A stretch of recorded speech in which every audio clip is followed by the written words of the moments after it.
Good morning, Church of the Larger Fellowship community and UU land and everybody else who loves and appreciates us here at the VUU.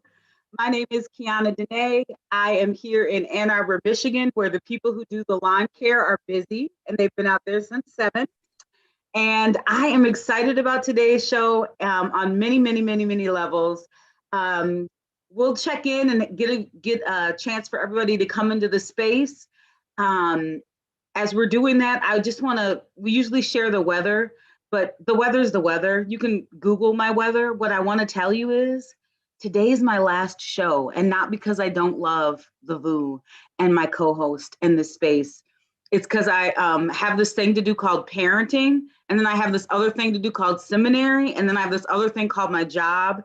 And this space deserves all of my attention, or more of my attention, than I can offer it come the fall. So it is with great joy that I've been here, and with great integrity that I get to leave with big smiles and love and appreciation for Michael, Don, Aisha, Chris, and Tanner, and Lori in the background sometimes. So I just want to put all of that love and appreciation, grace and graciousness out into the air, and welcome my co-host Michael to share his morning as we get started. Good morning, everyone. Michael Tino here in beautiful Peekskill, New York. It is you can Google my weather, but the Google will not tell you just how phenomenal a beautiful spring day it is here in the lower Hudson Valley of New York. It is good to be with you. QuianaDenae, we are going to miss you, and you are permanently invited back as a guest host of our program whenever you feel like popping in. Dawn Fortune, how are you? Hi, I'm Dawn Fortune. I am here in South Jersey. I'm doing well. It is a beautiful, sunshiny, dry day. It's not humid like it's been, although, like all things, this too shall pass. I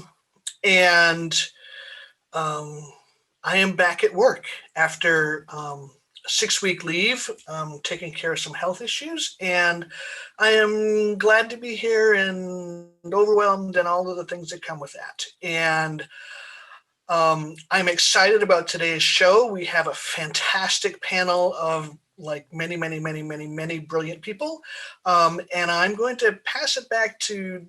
I'm going to mention that Tanner is behind the chalice, which is up there on my screen. And he's going to be writing, if you've got questions, leave them in the chat part of the YouTube, and Tanner will make sure that we get them so that the panelists and the guests can answer them.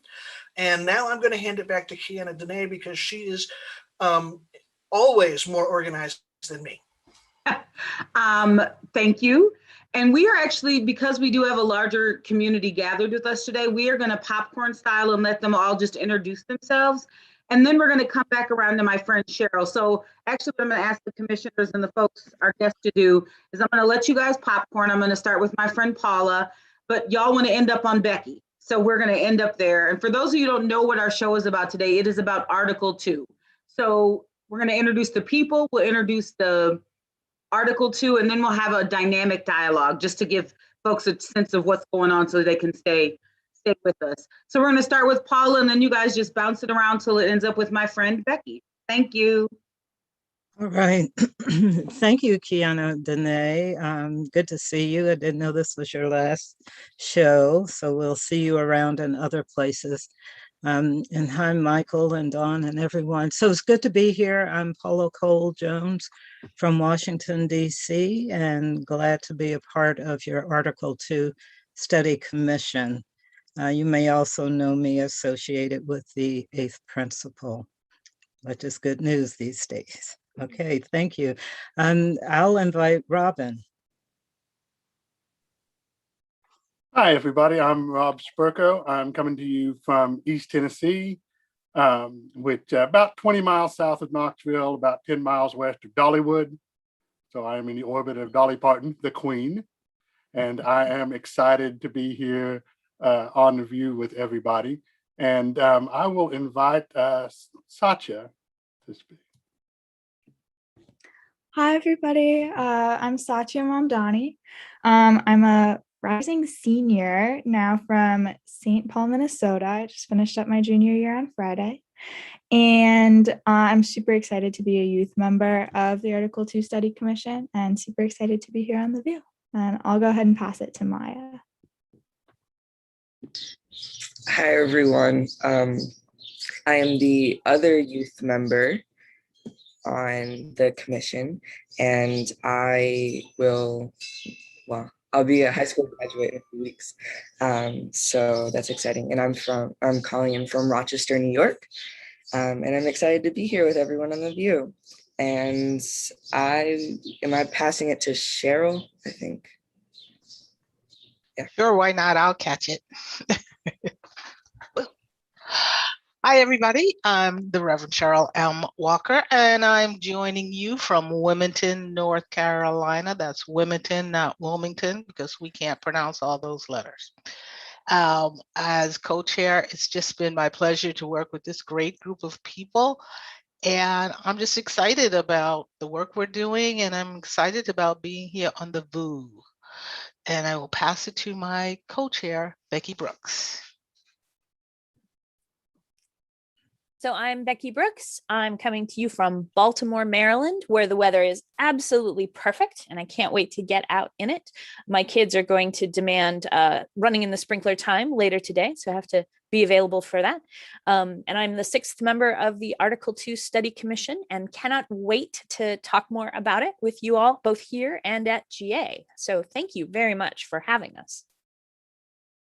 Well, let's dig into it. We're going to start with you, Becky. Can you tell us what is Article 2? Except I was supposed to ask Cheryl that. Ooh, ooh. Don't you love this like on the fly planning? I love how you guys think I'm so organized. I'm throwing it back to my friend Cheryl, who's going to tell us what Article 2 is. QuianaDenae, hey, we just roll with the punches. Well, if I ask most people what's Article 2 of the bylaws of the Unitarian Universalist Association of Congregations, you get kind of a pretty much blank look. Unless you are a minister, in which case you only know it because you had to know it to get in front of the MFC, after which you probably forgot that. But everybody who's a Unitarian Universalist does know what Article 2 is. You already know what it is. It's where our principles and sources and purpose of the UUA reside. So when you think of Article 2, you think principles and sources, but it's also more than that. It's the purpose. What is the purpose of the Unitarian Universalist Association? Then there are the principles and sources. Then there is our inclusion clause.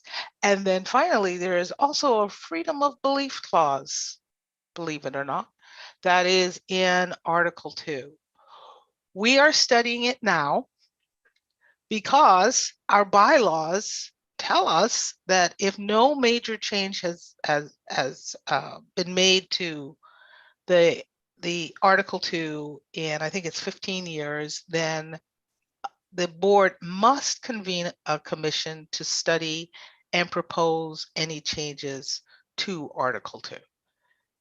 And that, in a nutshell, is what Article 2 is, and that is why we also exist.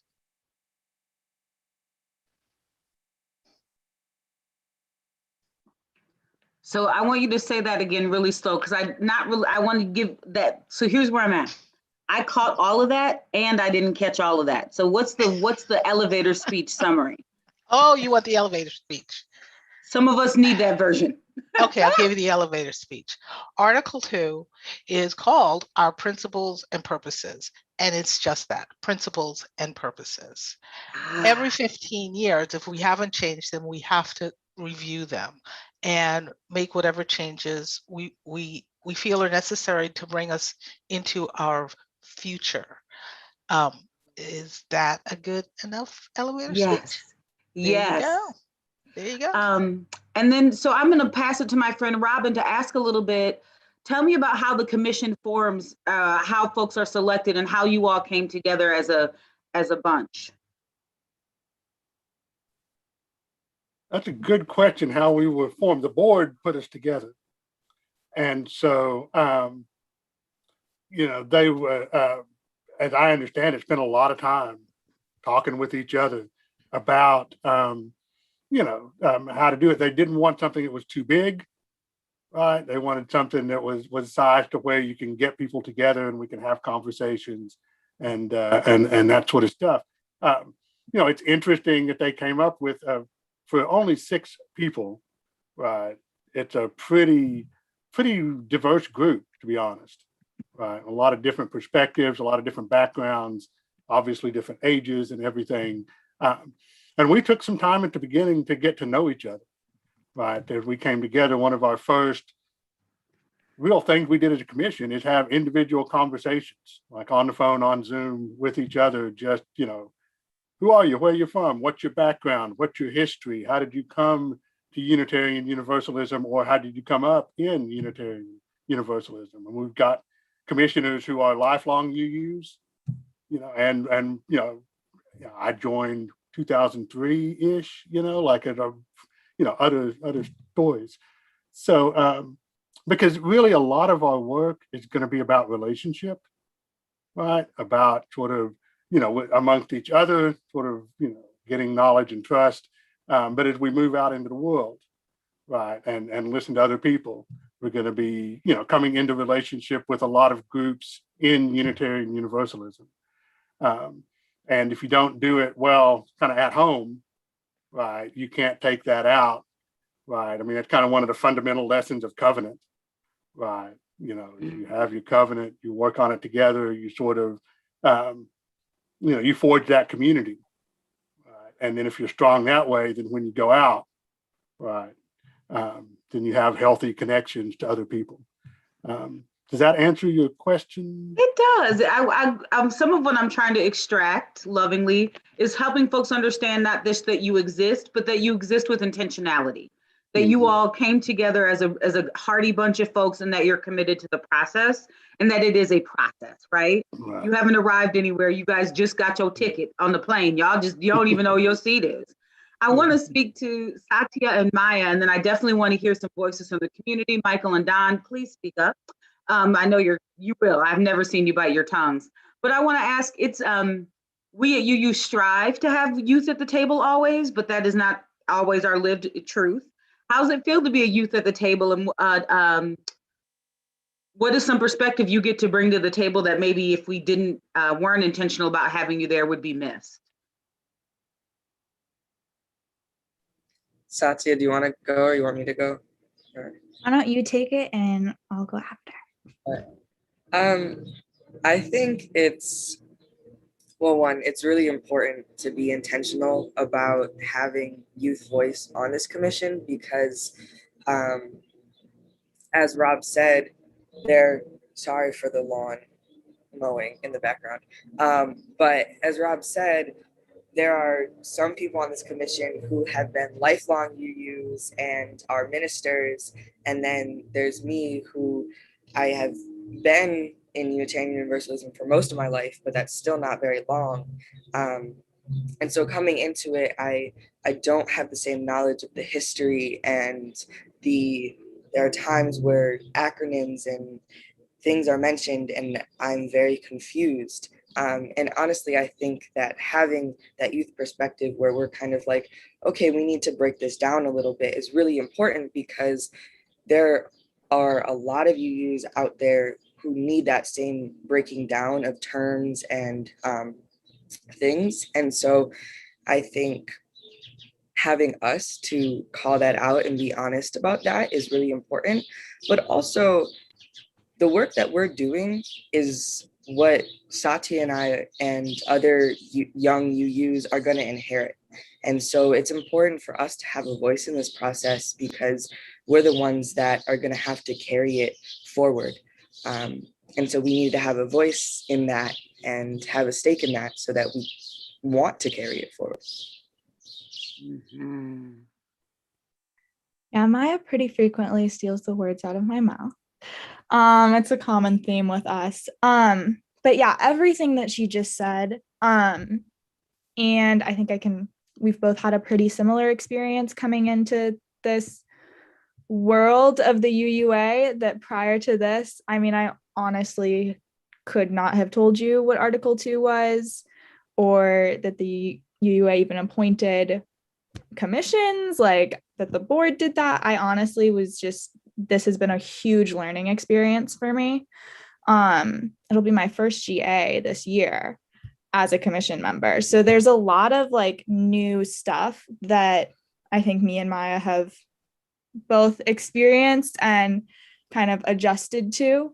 And I think that for me, the adjustment that I've had to make and the learning curve that we've had is really important to me, because it shows that the board and the UUA and the adult members of this commission have a goal to educate our youth and kind of teach them and bring them into like this, what Maya just said, this place, this space that we're inheriting.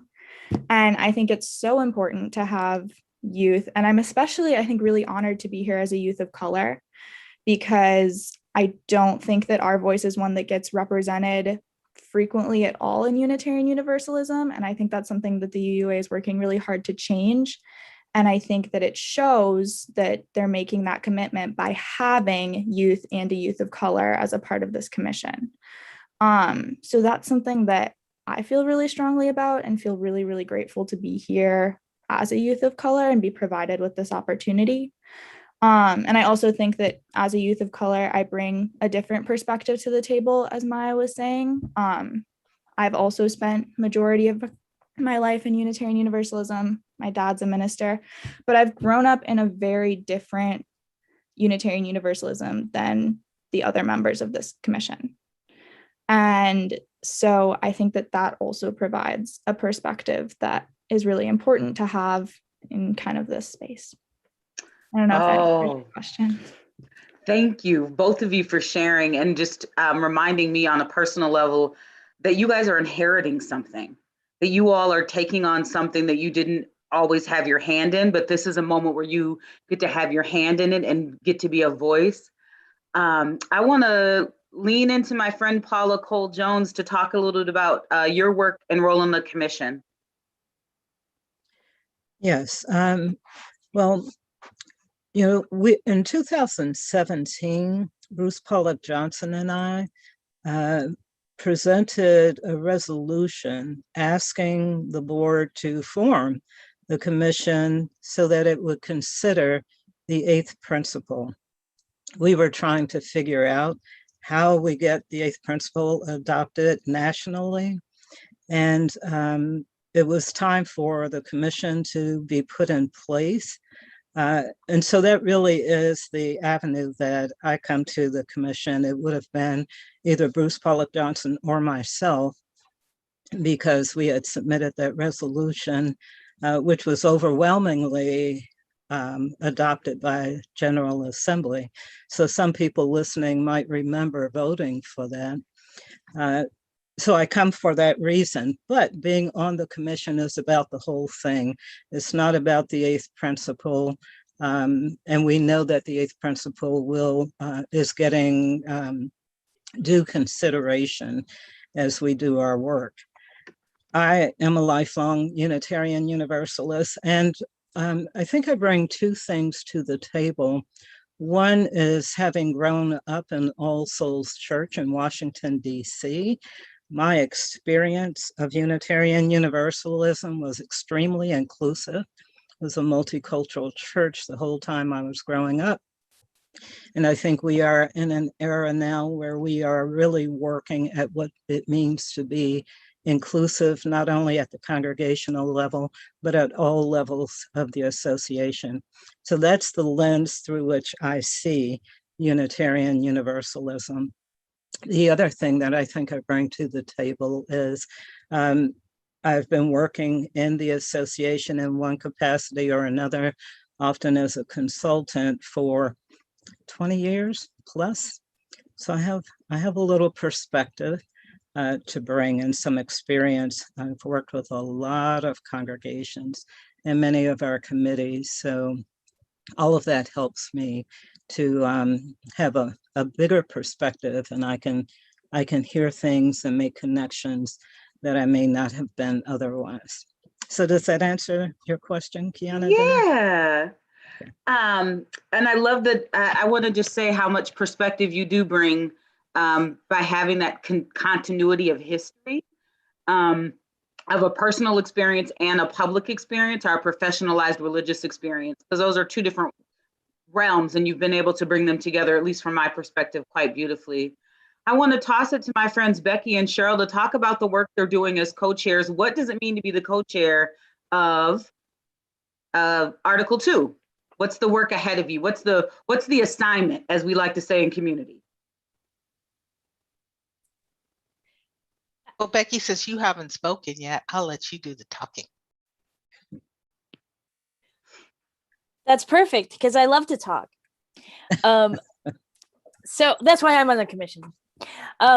So I think one of the things that I would say about that is that we've spent a lot of time talking about what it means to make changes to what is essentially our core document as a faith. If you ask any random UU, so explain Unitarian Universalism, almost everyone is going to refer to the principles. So what does it mean to go in there with I don't know, a shovel, a paintbrush? I don't know what it is that we're going in there with to see what might need changing. One of the things we brought up at the very beginning of our work together was that the Unitarian Universalist world that existed before our current principles were affirmed in 1985, that world would be almost unrecognizable as a Unitarian Universalist faith if you looked at it today, for a lot of reasons. And so what is it that has changed about the greater world, about our faith, about Unitarian Universalism? What is it that's changed in the last, that's a lot of years ago, as we have taken to saying that was last century. So what's changed? What are the things that we need to do as a whole community, as a whole faith community? What are the ways that we need to change and update those documents to better reflect what our commitment is in the world, to each other, to the whole world, as individuals? What are the things that we need to change to really bring that up to date and to create something that, as Maya and Satya both so aptly named, can live on for at least for the next 15 years, future generation. And one of the things that we come back to again and again is that in order to do that work, we have to talk to as many people as we can. So right now, as we move into this church year, it's really about listening. Cheryl, do you want to add something to that? Yeah, I wanted to talk a little bit about the co-chairs. So the co-chairs kind of act. One of the things that I really like about how this commission works is that we share the labor. So in a lot of committees and a lot of groups, the co-chairs would be setting up all the agendas and would be running the meetings every time we met. But we don't do that. We're much more collaborative. So everybody takes a turn running the meeting, setting the agenda. And no one's excluded. I think our youth, when they first started, was like, oh, I don't know, we're gonna do that. And they run the best meetings.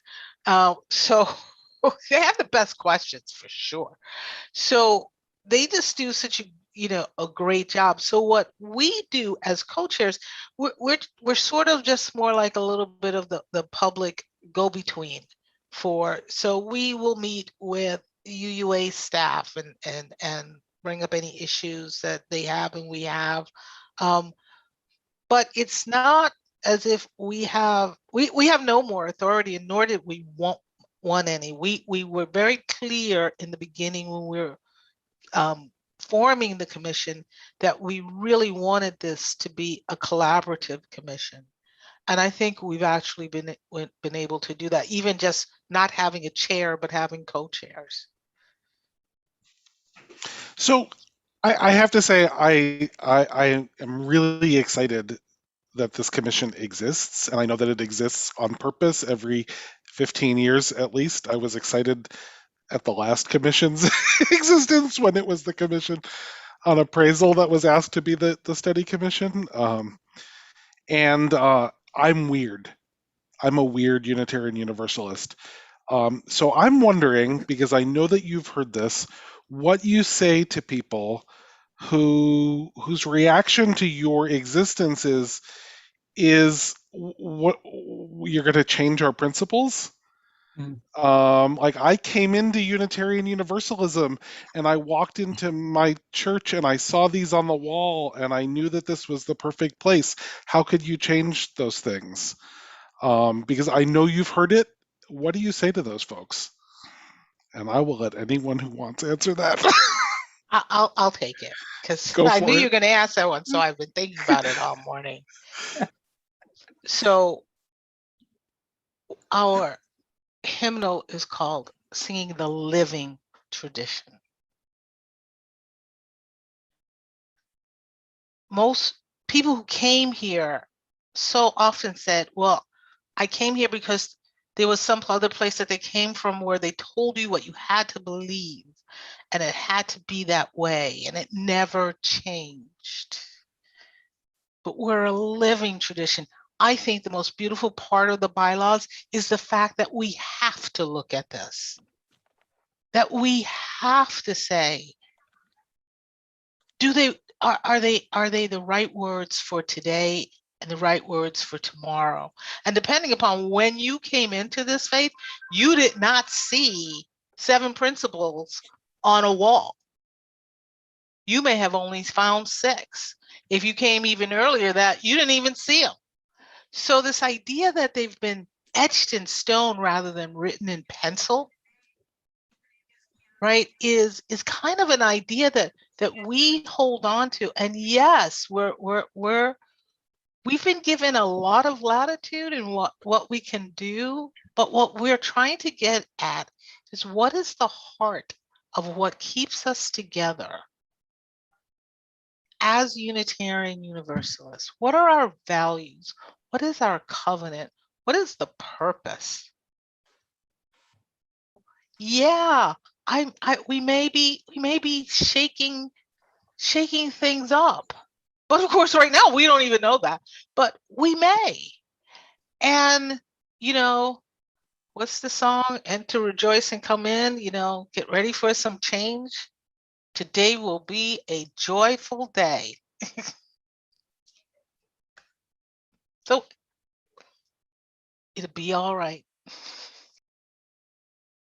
Thank you for bringing up the living tradition piece. I think we forget that this is part of what our principles do, is allow us to get new information and integrate it into our reality. It is not a stagnant, it is not a steady, it is an intersection that we are stopping at on the way to many other destinations, at least for me in my experience of Unitarian Universalism. And that when I find new truths, I am able to bring them in. Last week, I'm going there, y'all. We're going to get spicy. Get your sriracha out. So last week, we had a dynamic conversation with a really good friend, Dr. Elias Ortega, who's over at Meadville Lumbar, talking about critical race theory. So hold that over there. Hold this in this hand. How does something like critical race theory play into, or not play into, that's not a good word. Does anybody have space or thoughts around critical race theory and change, right? Like there's a part of our Unitarian Universalism work right now that's about embracing change, and some folks are really struggling with that. I don't know how much critical race theory plays into folks resisting change or being okay with change, but I feel like there's this intersection happening between folks questioning what's real and how do we talk about the past and the future, and the work that you all are doing to say we honor the past, but it contributes to the future. So I feel like there's these parallel kind of spaces happening. I see Robin's ears getting perky, even through your beard, so it must be good. Well, I have to say, I live in Tennessee. I'm an educator in Tennessee. And so it may not be legally possible for me to talk about critical race theory, because our state legislature just passed a law against teaching critical race theory in K-12. And I'm in the public education. So Anyway, I have some feelings about it, I guess you could say. And from my standpoint, it is about, I think a lot of times about that anxiety, right? About if we really took the insights of critical race theory seriously, we have to change, right? There has to be a change. There has to. You cannot, as a person of conscience, see that and not change. And I think there is a certain group of people worried about this, who actually are people of conscience and are just scared of the degree of change that they're going to have to undergo themselves. You know what I mean? I think it's it's where your moral intuition is outpacing what your will is sort of capable of imagining.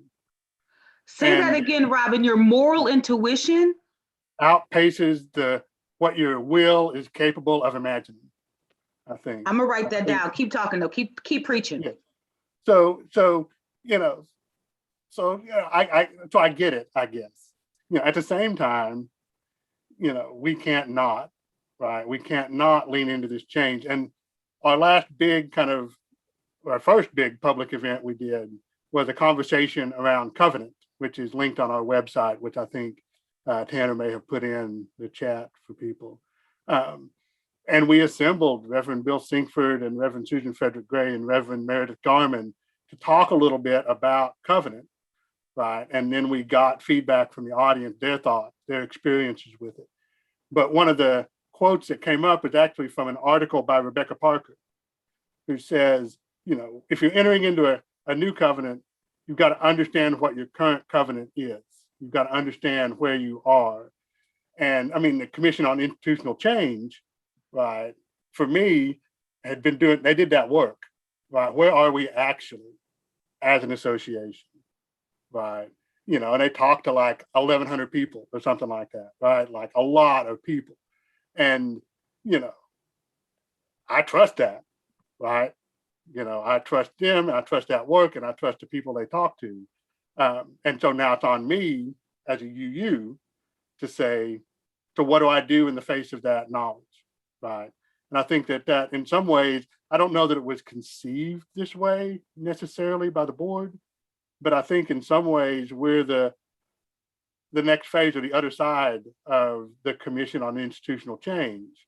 Knowing what we know, what then do we do, right? And we're doing more listening, we're doing more, kind of outreach and stuff to hear more about that. And some questions that the TOIC didn't ask, right? Because that wasn't their work, right? We're doing some separate work.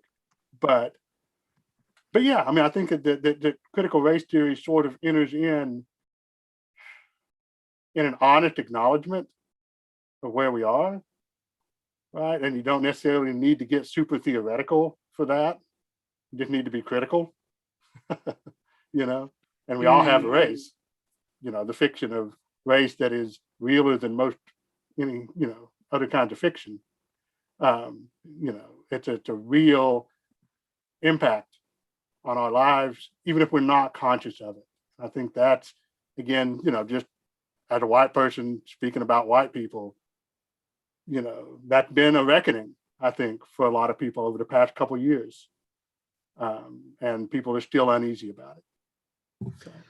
I saw my friend Paula. Look, did you unmute, Paula? Did you want to chime in? I do. I think that we have to be careful not to let the words critical race theory or CRT mean everything, which is how I feel it's being used now, almost intentionally as a trigger word to get people riled up and afraid and anxious. If we just teach truthfully about history, then it will accomplish a lot in terms of helping us to understand not only the society that we are in, but how we create a more just society. You have to go back to history to understand how inequity was established in this country, how it's been built into the very structures, our institutional structure, our worldview, our mindset, And the more we have at least a basic understanding of that, it will help us when we come to the table to make decisions that create more equity today and in the future. If we are responsible for Unitarian Universalism going forward and for the next generation, this is work that we must do now and not wait until, not pass it off to another generation, because we have been fighting the same struggles, you know, decade after decade, generation after generation. There is absolutely no reason why in 2021 we should have to fight for the right to vote. So critical race theory, I think, is being used to distract people and to, it's being used, it's another divide and conquer strategy, which has been used for since very, very early in this country's history. So I want to caution us to not let critical race theory be used as a trigger to distract us from the work that we are doing. We're trying to build inclusive, just communities. We're trying to build equity and equality, equity and trust in our relationships as we try to establish this beloved community. And where it's a public construct right now, I think the conversation itself, and we need to move beyond that and really do the work that we need to do internally in our association and with our community partners.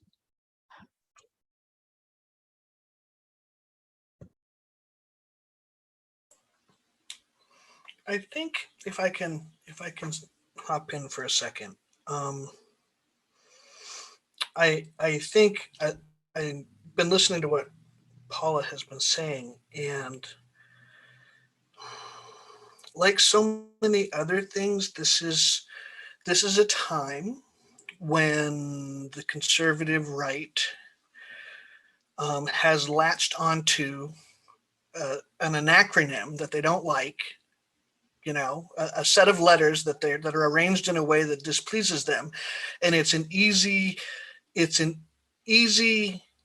thing to grab a hold of and not have to understand to get upset about.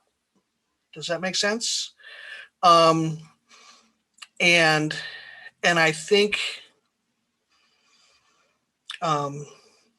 because I really, really appreciated what Dr. Ortega said last week. Elias? Yeah, I'm sorry. Said last week about how critical race theory, it seems like it's almost like the critical feminist theory that we experienced in the 1970s, where it is yet one more lens through which to clarify our understanding of where we've been and where we are and how we got here. You know, we can't look at history without applying a lot of those lenses. Right now, I think that's just one of those, like I'm remembering the outcry about PC stuff in the 80s and 90s, you know, and it's almost as if conservatives need letters to get upset about, to sort of stand in for a terrifying thing, that if they just give it a nickname with these letters, that they don't actually have to explain why they're afraid of truth and accountability and owning their own stuff. And so I'm always sort of aware that if a series of Southern states start hollering that such and such should not be taught in schools, that it's probably a thing that needs to be taught in schools. Um, and I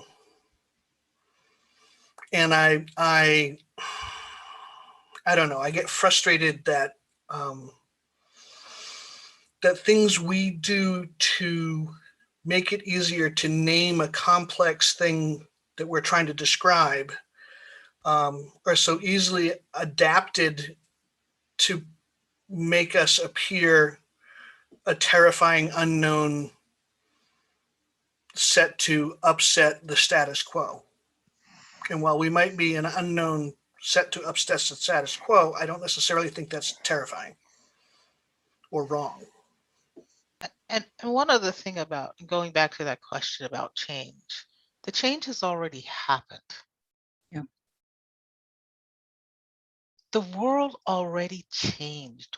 You're always catching up to a change that has always happened because you do not know what changes will happen. But the world already changed. And I think that's where so much of the insecurity comes from. This isn't the world you grew up in. This isn't the world you thought it was going to be. It already changed. And you either change, all living things change. No one who came into our congregations 10 years ago did not change in that 10 years, or at least we ministers hope they have. Otherwise, what are we doing? But I think that's one of the things. And so the ideas about change are always more frightening than actually the changes themselves. I mean, it's like, wow, look, and you're still here and the world changed all around you. But it's frightening. And I think all people, all of us, and no one wakes up in the morning and says, oh, my life is perfect, let's change. We all change and none of us are comfortable with it. It is always about what it is we are uncomfortable changing. So yes, we are asking people in this process to be open to transformation, to evolution. And let's stop calling it change. Let's call it evolution. Miss Cheryl, this is our first time meeting. We're 40 minutes in, so you're going to be in my life forever. That's good times. So just make a note of that, whatever, like in a calendar, like wherever you keep that kind of data. But I just want to acknowledge something you said. You used the word transformation. I'm a person who's about to start the ministerial formation process. And I keep calling it a transformation process because I'm submitting to be transformed. One of the mandates that Mary Hooks through song gives, and I will find it and share a link with somebody somewhere, is this concept that we have to be willing to be transformed in the service of the work. And I consistently walk into spaces and say, am I willing to be transformed? Am I willing to change who I am at a fundamental DNA level so that I can fully engage, participate, share, and be changed? And when I use that lens, when I say, am I willing to be transformed? Am I willing to go from a caterpillar to a butterfly? Man, I don't think I met anybody who'd be like, nope, I don't want to grow. I don't want to change. I don't want to live in this leaf and live in a sack that, everyone would say, no, eventually I want to crawl out. I want to see the tree. I want to see rain. I want to explore different things. And I don't mind doing it in a different form if it's not this one. When you get to that level of willingness to change, your world transforms, your sight transforms, your connection to humanity, the 7 to 8 to 15, because I follow Blues Fit 7. And then I got some Kwanzaa ones. It's out of control, y'all. I'm up to 22 principles. The point is, I want to bring us back around. I'm looking at the time as well. How do we submit ourselves fully and wholly to be transformed by the work that you all are about to do? How do we do that? QuianaDenae, I've used this metaphor before in my ministry, and I thank the Reverend Lynn Gardner for it. When you're a caterpillar, your choice is butterfly or dead caterpillar, right? You don't get to stay a caterpillar. You don't get to just like be munching on the milkweed for years. You either become a butterfly or you dry up and fall off and go back into the soil. So in some ways, like that, the work of transformation is we don't have a choice but to change with the times, to accept the world and our community and our relationships and how they transform us.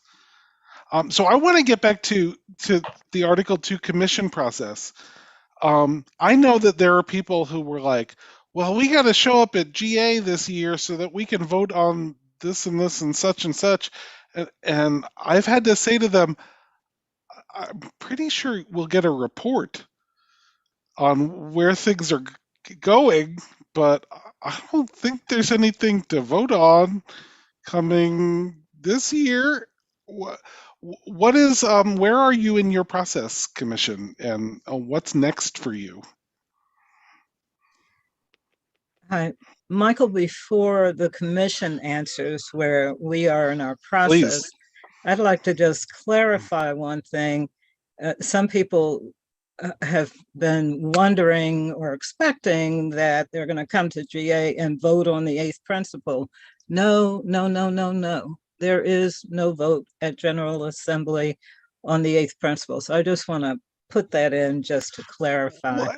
And to be clear, the vote on the 8th principle that happened a couple of years ago was to refer it to the Article 2 Study Commission, Correct. which now you all are, which We is are. exciting. Yes.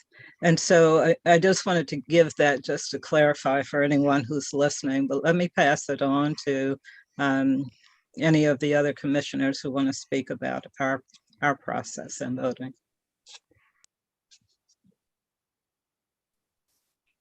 Well, I can talk a little about just the timeline. So what that looks like is that working backwards in our job is to submit a recommendation, and keep in mind that we're not changing everything.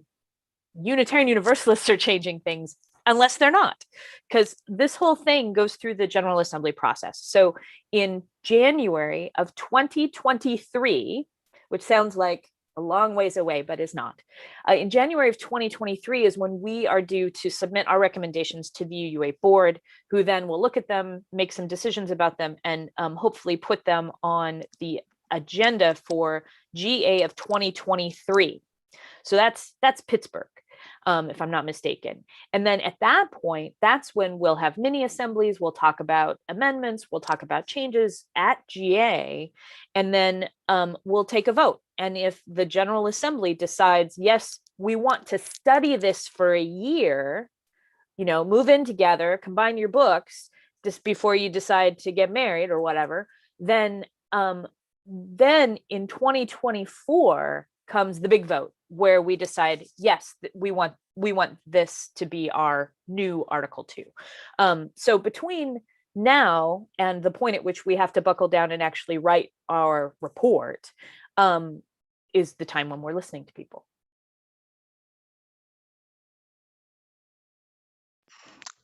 And does someone want to talk about like what you're looking forward to in that listening process? Satya, maybe? We haven't heard, or Maya, we haven't heard from you in a while. Yeah, I mean, I think that we have talked a lot as a commission about how, yes, we're a really diverse group of people, and there's a lot of different perspectives that come from the 6 of us, but that by no means represents Unitarian Universalism as a whole, and it really couldn't ever.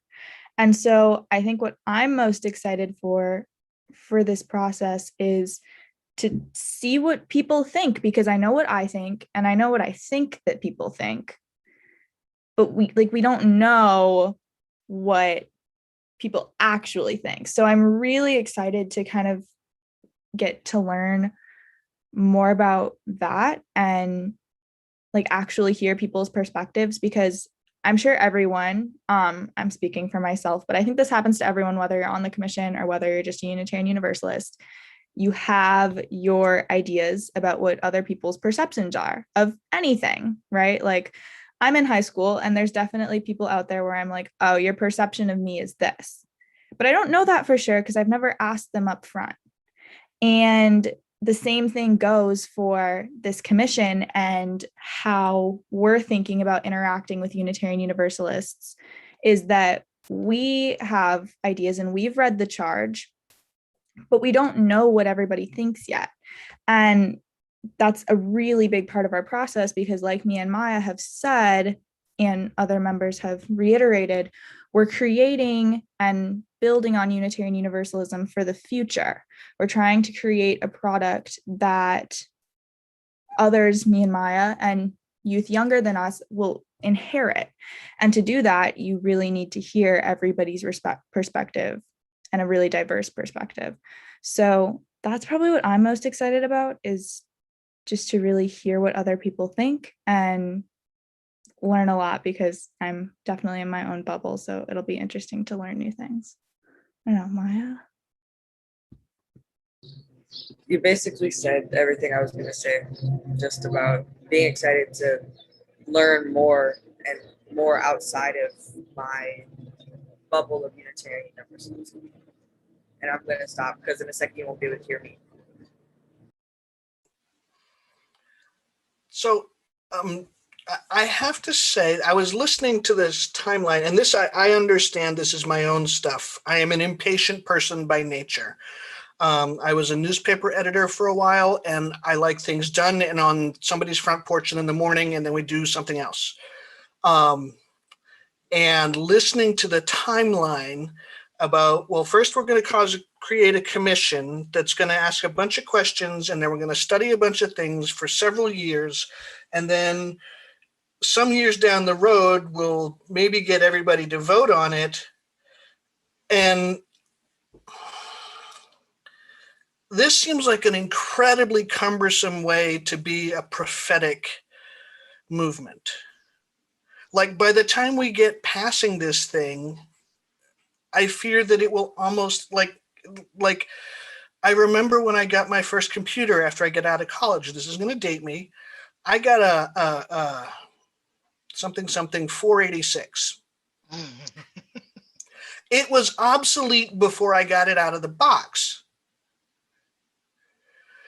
It feels like progress in our world may move faster than our ability to be prophetic about it. Can anyone speak to that? And I understand that the speed of church is a whole different thing. I think it comes down to fundamentally what is at our core. So a lot of things around, and if we think about, well, define the core, define what is it that we as Unitarian Universalists, what does it mean to be a Unitarian Universalist? What values do we share? Those don't change that much. A lot of things get built on those things that should change, but your core, who you are, what are your values, are so essential to you and your covenant that they shouldn't be changing every 5 months. They shouldn't be changing. They should be your core. There shouldn't be 25 of them. There should be a certain number that says, this is who we are. And you define them in such a way that they are agile enough that as the world changes, you go, this is what I go back to as a Unitarian Universalist. Because, and I am going to respond to the world because this is my core value. Love is a core value of Unitarian Universalism, and yet it is nowhere in Article 2, except I think there's one instance of love to God and love to humanity. But if that is a core, I'm sorry, in 50 years, love will still be our core. but a lot of things around how that love must be expressed in the world today had to change. So I think when you get to something like Article 2, which is so fundamental, it should not be easy to change. Let me also share, thank you, Cheryl. I think that was pretty clear. But also it's a process of engagement, engaging Unitarian Universalists at large. And so we are going to be talking to people all over the country. So we need time actually to do our work. And with the pandemic and everything being virtual, at least for a year and a half, it's actually created some opportunities that even as an association, right, we didn't know we would have before. So the technology could eventually result in some change in terms of how cumbersome some of the processes are done. But with technology, it's going to allow us to talk to even more people while we do our work. Trust me, we're aware that we have a big task, and the time that we have to do it will allow us to include more people. And that'll be important in terms of whatever it is we bring before the association, because the more people who are involved in the process, the greater the chance of embrace will be. We're coming around to that 5-minute mark, so I want to just make us all aware. First, look, see, Michael's clock's fast. That must be East Coast time. I'm from the Midwest. We have to add time on to say our proper goodbyes. Exactly. So I want to step away and close and say thank you. I feel more educated, more grounded, and more ready to support folks who need maybe a little bit of hug before they lean into the Article 2 stuff. Sometimes my friends need hugs, and I'm here to hug them now with good information and guidance from you all. We're going to make sure that our show closes out with Becky and then Michael, but I think we could fit in 2 or 3 more voices before Becky and Michael get to going. Or maybe one voice. Becky, it's all yours. Well, I guess the one thing that I want to be sure that folks understand is that this is a process that we are going to be engaging over time, and that that we are very much hoping that folks will engage with we're going to have surveys, we're going to have things that you'll find in your own congregations, we're going to have webinars, we're going to have Zoom meetings, we're going to talk to lots of folks, and we're just at the very beginning of that process that's going to happen all in the next church year. And I think Tanner put the link to our website in the chat or in the description. Please do go and check out our website. There are ways, if you go to I think the resources page, you can get on an email list that will just keep you informed of things that we're doing and events where we're going to talk to people. And, Satya said earlier about the most exciting part about all of this, I think, is just getting to talk to people. So that is something that's going to happen, and hopefully we will get to talk to you. Thanks. Thank you so much, everyone. We hope, we at the VUU hope that you, the commission, will return maybe many times between now and GA 2023 or 2024, as you are refining, as you are seeking input, as you are wanting to toss stuff out to our Unitarian Universalist community and see what folks think of it. We invite you back. We are just very excited that you were here at the beginning of your work, and that you've explained this so beautifully. And I think I'm going to take that notion of written in pencil rather than etched in stone and maybe tattoo it somewhere on myself, which is like maybe ironic, but